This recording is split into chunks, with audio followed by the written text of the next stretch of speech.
Containing China will be a challenge of the Biden administration. The Chinese government sanctioned several high-ranking officials who work for President Trump as their administration was coming to an end, in a sign of just how tense the relations have become. So where do these two superpowers go from here? Could relations get worse? And what does this mean for the pro-democracy movement in places like Hong Kong? Britt Clennett reports. Beijing's crackdown in Hong Kong reaching a new crescendo, a dramatic pre-dawn sweep of the city's remaining pro-democracy advocates, police arresting 53 of them at their homes. Among them, American human rights lawyer John Clancy, the first foreigner to fall foul of Beijing's new security law enacted 6 months ago. The 79-year-old using his crutch as he's escorted out of his office in downtown Hong Kong. I was very surprised, both the search and also about the charges. Clancy, a former priest, and most of the others were released on bail without charge, their passports confiscated. I didn't have any plans to leave before this happened. I have no plans to leave right now. The crackdown is linked to an unofficial primary poll back in July to select opposition candidates for a now postponed legislative election. All of the primary candidates were arrested in the sweep. Since the security law was introduced last summer, Beijing has become increasingly emboldened. They say the crackdown's goal is to return stability to the city after the 2019 demonstrations. Just saw the police moving forward, protesters retreat, and again another protester down on the ground being pinned to the floor. It looks like he's been arrested. The reality in today's Hong Kong is that the loudest voices in the Democratic camp are either in jail or in exile. The raid in Hong Kong came just hours before the insurrection at the U.S. Capitol.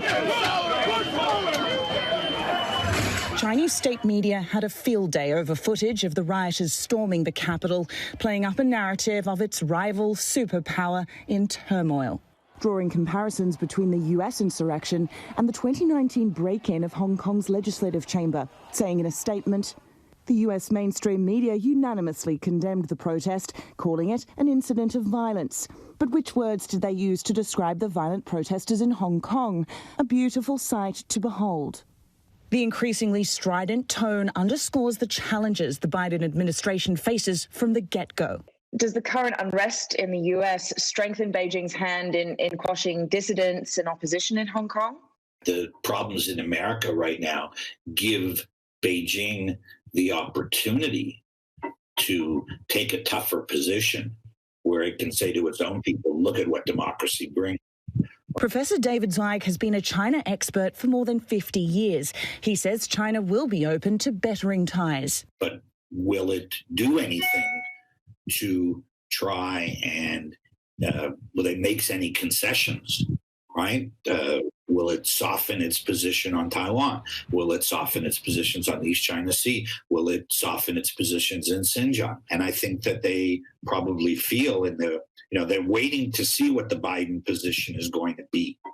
From trade to security issues, the Trump administration has taken a more hardline approach to China than previous administrations. China, too, has flexed its muscles on a number of fronts. They've had a border skirmish with the Indians. They've had a tougher relationship with Taiwan. They've cracked down in Hong Kong. In recent months, the former administration has significantly stepped up support for Taiwan, which China sees as a breakaway province. Taiwanese military seen here in a drill on Monday aimed at repelling a Chinese attack. Beijing views the Taiwan issue as a red line, one of the many potential points of conflict for the Biden administration. But unlike other Trump policies, they plan to stick with much of Trump's pressure, including tariffs and sanctions. I also believe that President Trump was right in taking a tougher approach to China. I disagree very much with the way that he went about it in a number of areas, but the basic principle was the right one, and I think that's actually helpful. Anthony Blinken, Biden's pick for Secretary of State, says what will be different is rallying allies around U.S. leadership. America, at its best, still has a greater ability than any country on earth to mobilize others for the common good. But the Biden administration will start from behind, with U.S. alliances under strain from Trump's taunts and tariffs, and former Secretary of State Mike Pompeo calling China's policies on Muslims genocide.